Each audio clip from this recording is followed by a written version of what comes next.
Рамазан айы келе жатат тугандар. Ошол Рамазан айы мубарак болгон ай, Куран түшкөн ай. Ошол айда бир түндү Алла Таала хайру мин алфи шахр дейт. 1000 айдан артык болгон түн дейт. Ошондой түнгө жете турган өмүрүбүз калдыбы туганым?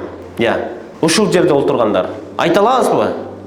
Гарантия бересизби ошого туганым?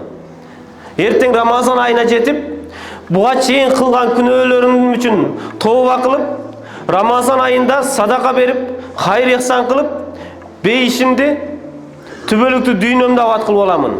Бейиштин билетин сатып аламын деп гарантия бере аласызбы азыр? Ушул жерде баян кылып аткан мен да кепилдик бере албаймын.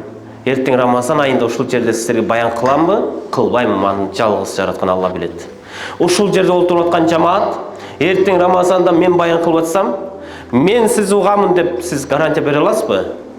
Мен тирүү боломун, ден соолугум таза, баары ордунда деп. Эч кимиз гарантия бере албайт экенбиз уганым. Ушундай бир кыл көпүрөнүн үстүндө бара жатабыз да. Тык этип куласаң бүттү өмүрүң. Кеттиң ал дүйнө менен коштошуп. Ушунчалык жашоодо капилетте бара жатабыз угандар. Ойлосоң жүрөк кейийт.